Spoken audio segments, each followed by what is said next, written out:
Okay, so following on from the other items, I'm going to quickly show you the calendar features. These are extremely self-explanatory, but I'll just open up the Webmail inbox and we'll just go to the calendar, which is on the left-hand side. And the first thing that you will see is the month that you're currently in. You'll see an overview of the month. So again, very similar to something like Outlook. There's only a few options within the calendar. First of all, you can, on the top left bar, you can actually see whether you want it as a month view, so you get the full outline of the month, or a day view. With the day view, as there's nothing currently in there, we'll go back to that once we've added a new demo appointment, but you can see whatever appointments you have that day. So I'll just click back to calendar. On the right hand side, you've got the month before and the month after, just an overview. If you want, you can click on the month and that will take you to that month, but we'll just go back and clear that. On the middle here where the month is, you'll see two arrows. The ones to the right will forward it on to the next month, and the ones to the left will actually forward it onto the we'll rewind it to the previous month. Okay, with the option of a go to, you can literally say let's go to November 2019, press go, and it will take you to that month and you can see the whole month. So it's very good for forward planning. So just go back to the general view. To add a new appointment, there are two ways of doing it. First of all, you've got this add new appointment button at the top, and you also have the add new appointment section on the right here, down the bottom on the right. To add a new appointment, you can either click on where it says add new appointment, or you can click on the calendar. So we'll add new appointment. Let's say we're going to go fishing. Not very business orientated, but it does the job. Location, Lake District. Okay, so we're going to go just for the day. So we'll start. You'll probably notice it goes around the same sort of time you are for your clock. So let's say we're going to go from 9 until say 5. We're going to go fishing.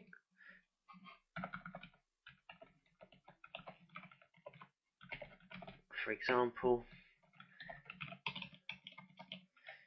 fishing on a day off.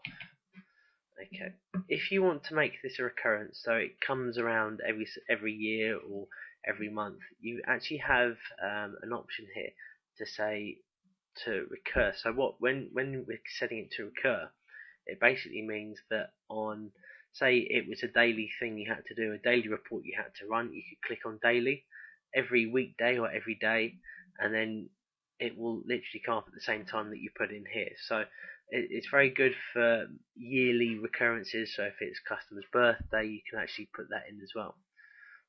So we'll just add on a yearly recurrence for today's date. The good thing about this is that you can actually, if it's a meeting, you can invite people who are on email. So to do that, you can click on the to button to the right, and you'll see it's brought up my address book. So in here, if you want to select, say we're going to ask Stuart Harris to come fishing with us, it's added it in twice. That may be because I clicked on it twice, so just be careful when you do it, otherwise it may add in twice. So if we say add edit entry, and you'll see when we go back into the actual calendar layout, you can see that you've got the subject here and also the time and the day it is and the date.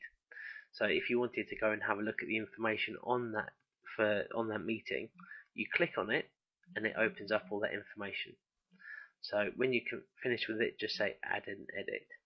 Okay, and what happens is when you've added someone in, you don't necessarily have to add someone into the calendar to the event. It's just very useful if you're having a meeting and want to invite several people.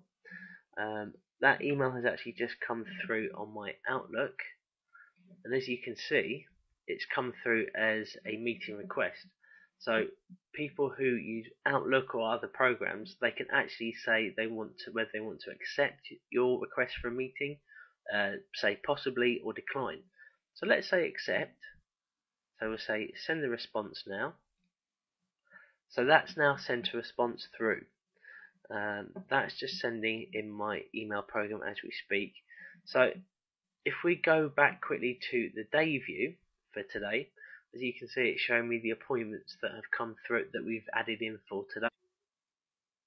Okay, so this request for a meeting has been accepted. So when we click on it, so now it knows that this meeting is now going to take place. And if we go back into the calendar and we click on it, it actually tells us that Stuart Harris is accepted. So if you want to use this in Outlook, so you can use it in Outlook, you can say export to an iCalendar file. So all you do is save this to your desktop or wherever you want to save it, and you can actually import it into Microsoft Office Outlook. If you're not sure, we can actually help you with